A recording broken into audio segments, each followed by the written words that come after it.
Hello and welcome to A New You. I'm speaking here with a wonderful woman who would like to make a difference in other people's lives. Her name is Jen.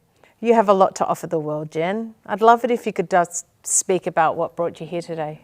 Yeah, I looked on LinkedIn and saw what you were doing as far as sharing, helping people, I guess, share their stories and provide an avenue for that, and reached out and then read a lot about you as well and your journey, and just thought, wow, what an inspirational woman you are. And so I guess I've come for two reasons. One was it was nice just to meet you. Oh, wow. Yeah, get a bit of Eva rub off on me with your inspiration. And then I guess really, share a little bit of my journey of life with MS and the way that I've embraced, I think, what could have been, and when I was initially told I had MS, a challenging diagnosis, to go, what, I'm going to turn this into a catalyst and for living my best life. So, yeah. Yep, I can empathise completely. That to me is what drives me as well. That's what drove me when I acquired my brain injury. I was like, okay, so how do I transform this into something? And it sounds like that's what you're about too. So reading again on your website, your fascination with mountaineering started at a very young age. Can you tell us a bit about that, please? My grandparents, my grandfather was originally Scottish background, and they had an absolute love for mountains. And I was in their spare room one day, and I can't really remember exactly what we were looking at, but I remember some mountaineering books and a picture on the wall of the mountain. My mum thought it was the Matterhorn.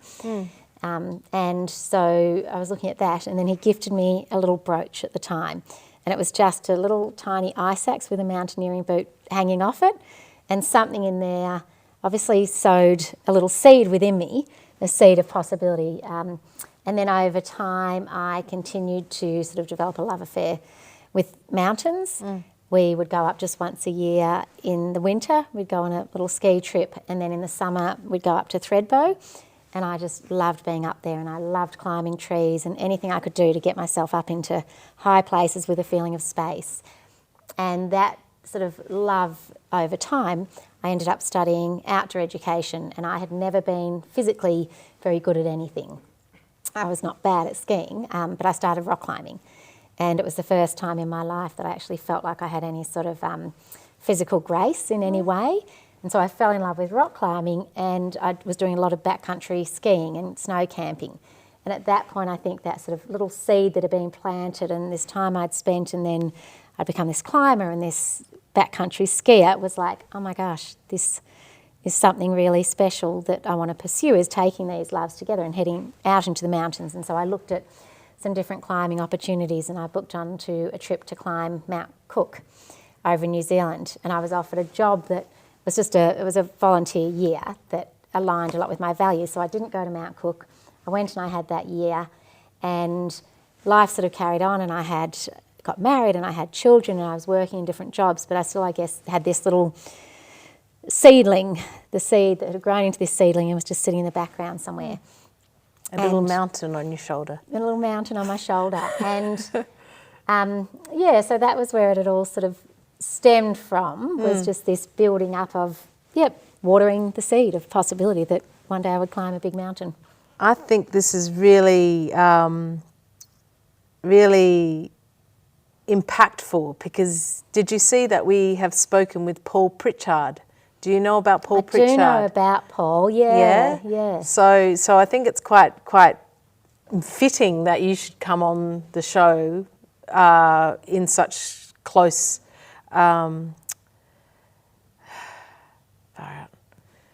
in such a close time to when I spoke to Paul. Yeah. I think this is great. So mountains appear in our lives, in all of our lives. Can you tell me how this metaphor helps you with your work? And maybe here you can go into this "don't fear the fall" quotation that you gave to me. Yeah, and I think, and I can't remember, like, they've obviously this sort of relationship with mountains that I've had for a very long time, whether they were, big ones or little ones. But over time, it started to become very much for me, a metaphorical sort of lived experience of climbing mountains, whether, whatever it was that was happening in my life, I started to feel like, wow, I'm applying the same things that I apply when I'm actually physically in the outdoors doing things. I'm climbing these things in my life, and it's not a new sort of saying, that we climb the mountains of our life, but it started to become very much a lived experience for me. And throughout the last few years, I've had some pretty significant challenges outside of the MS, just in my personal life, that I've had to navigate. And I had a really hard few days at one point, and I've been quite lucky. I haven't if you think about psychology in a set point, my set point's normally been pretty high. I sort of sit in the easy optimism space. And I've had a few times where I dipped below, but not for long. And this one time, I just felt like I had headed down into a valley and I wasn't sure how to get myself back up and out of it. And I was thinking about my children, and my daughter was having a very, very hard time. And between my challenges and her challenges, and I knew she needed me, and I was struggling to show up, I just thought, you know what, Jen, you have got to stop falling down into these valleys of life. Not that we shouldn't fall down into these valleys, but I felt like I was stuck down in one. You have got to get out of this, and you've got to stand atop those peaks, and you've got to show up for these children and show them what it means when you're down to get up and climb up and stand, I guess, for me, like this, beacon of light to inspire my children initially. And so that idea of, the peaks and valleys of life became particularly important to me, and that sort of stemmed into this dream I'd had to climb for a lifetime, going, I actually have to go out and I have to do this. I have to climb a real mountain now, not just I guess in Australia we climb hills, so literally, Kosciuszko, and I just thought this lifelong dream I've had to climb in Nepal, to climb in the Himalayas, I have to actually go and do that. To, I guess, find a strength that I needed to find. Can I ask you, going along, taking that metaphor and travelling with that, what tools, what did you use as your pickaxe? What did you use as your pickaxe to climb out of that, to climb out of that valley, that deep and dark valley that you found yourself stuck in? Yeah, and look, I told myself a story, and that story grew from, I'm going to stand atop the peaks in my life, and I was thinking the emotional, metaphorical, I'm going to get out of these valleys and I'm just going to be a strong woman who can handle, the blows of the, social, emotional world, really. And then I thought, and I'm going to climb real mountains to build up that, I guess, just build myself up and up as a person. And that led me over this journey of a couple of years to climbing Everest. And wow. I didn't quite make it to the summit. I made it to the South Col to 8,000 metres, and it's a whole story in itself. It was it's a huge journey. It's a 2-month expedition, and I was the only Australian with MS to have attempted Everest, and logistics meant that things sort of fell apart at the South Col, and I broke. My absolute heart and spirit just broke, and I came back down and I fell into what I lovingly call the abyss. And I had to work out how to get myself out of there, and it was all in the story I told myself about how I got to where I was and what that had meant to me. And I realised that I had this belief when I was climbing Everest that I was facing so many challenges in my life, I didn't know how I was going to make an income again. I had had some challenges at work that had led to me stepping away. I was a single mum, my children were having challenges. I had MS, and I was struggling a bit with the symptoms of that, and I didn't really have any money. And I went, how am I going to find my way through this? And this was pre-Everest, and I'd climbed another peak, and it had sort of flown under the radar, even though it's a harder peak. And I thought, you know what? I'm going to go and climb Everest. I'm going to summit Everest, and when I stand on top of the world as the first Australian with MS, and only the second woman ever to do that. Yes. With MS, that is, I am going to suddenly be whisked away into the world of speaking and become this inspirational, motivational speaker, and I won't have to worry about work. It won't matter if my MS progresses and I'm in a wheelchair. It won't matter what happens with my health. I'll have my story to tell of Jen Willis, the Everest summiteer. And so I didn't realise I was so attached to that story until I didn't stand on the summit, and then had to rewrite my own story to myself again. So That's very impactful and very powerful. And can you see the benefit of this now? Oh, absolutely. And honestly, I look on and I think if I had summited that day, Yeah.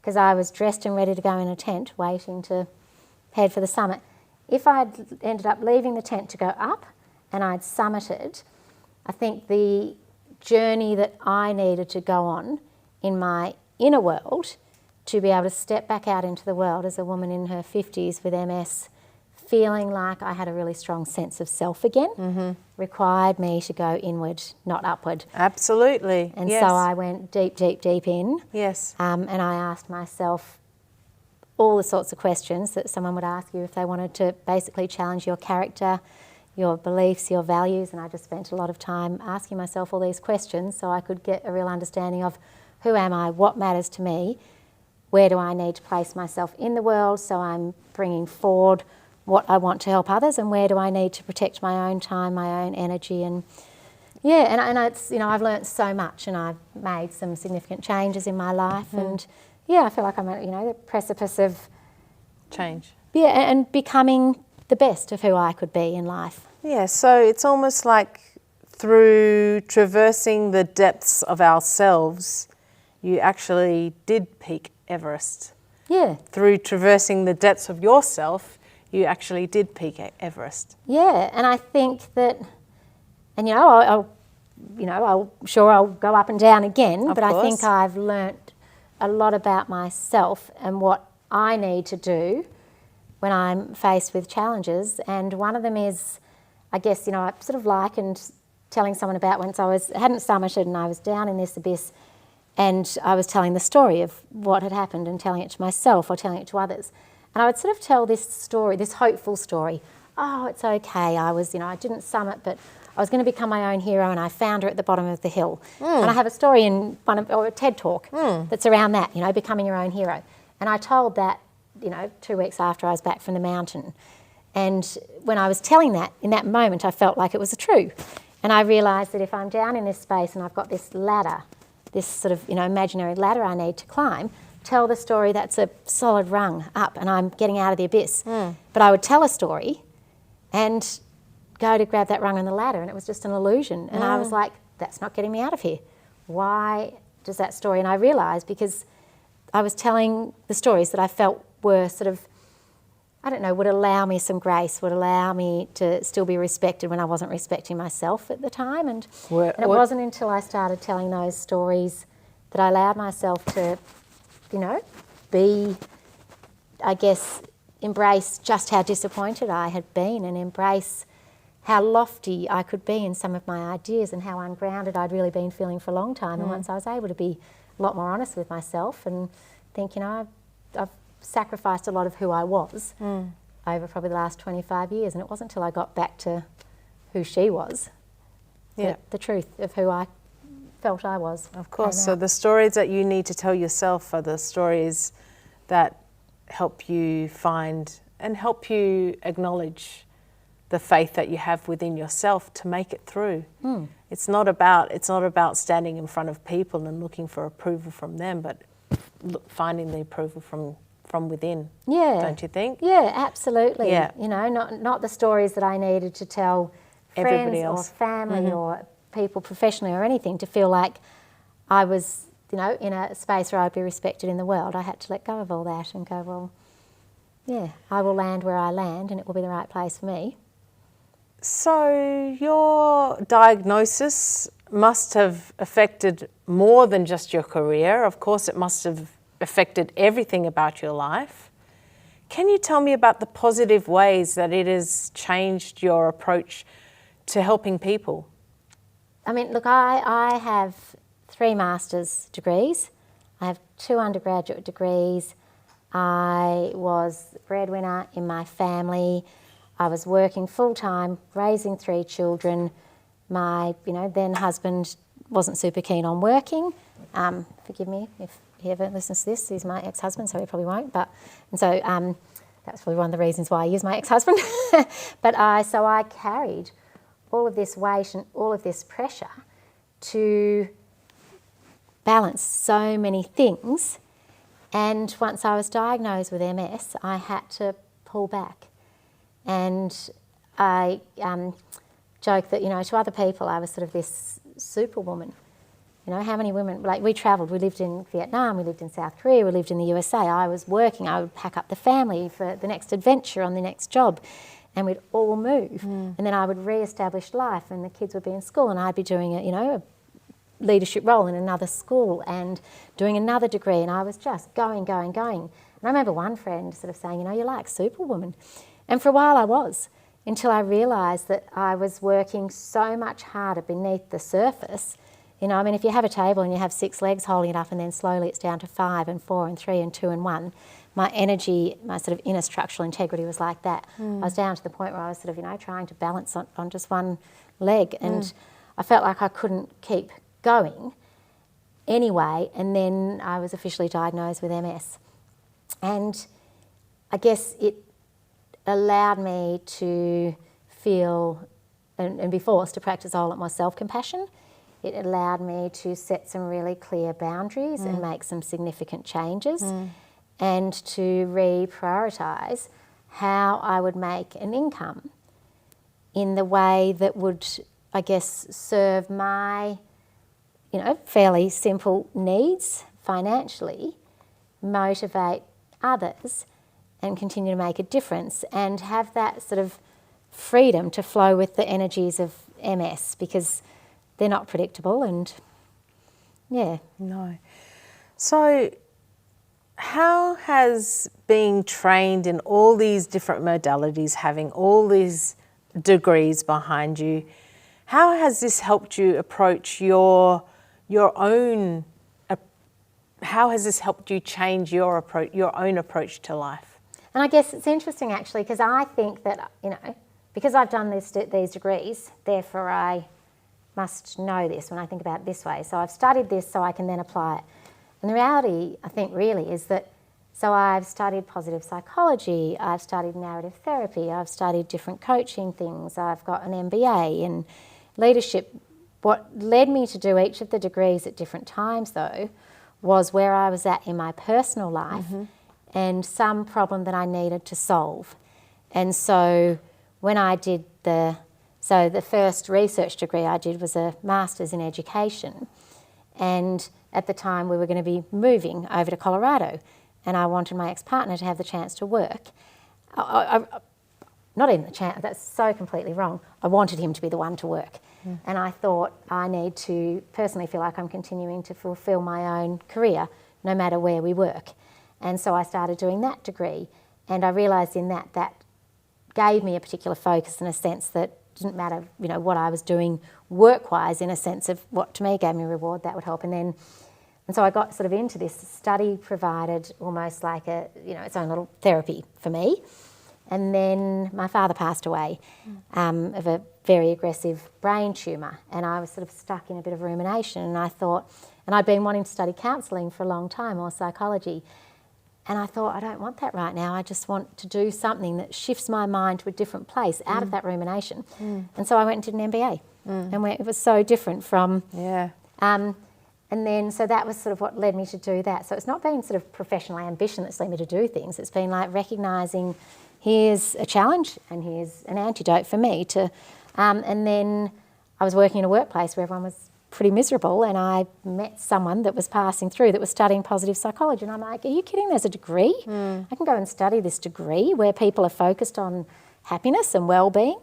And so that's sort of what led me to that, because I was just feeling disenchanted. And then the narrative therapy was, I was just chatting with a friend about this idea of unstoring, and that I wanted to do work with people, because my experience had been the stories that I've laid my life up around are no longer serving me. What happens if I shed a whole lot of those and I start over and I tell a new story? And and then she said, well, actually, have you looked at narrative therapy? So then I went and studied that. And so it's all been, sort of reactive study to life situations, not proactive. And so I guess what that means, though, is that each of the things that I've studied has come from a challenging lived experience, and so my capacity to apply it is very grounded in the real world. I haven't just studied something to learn about it and then see if I can take that knowledge somewhere. No. So I hear what you say, because I know myself, I have studied holistic wellness, I've studied community development, I've studied training and assessment. And that to me is kind of like an encapsulation of my life. And so I can relate to what you're saying by your motivation to study as being what can make you grow as a person. Yeah, absolutely, absolutely. Excellent. Yeah. So this has been wonderful to talk to you, Jen. Yeah, thank you thank so much you. for coming. And I look forward to maybe talking to you again in the future. Yeah, thank you. Yeah. Thanks for welcoming me here.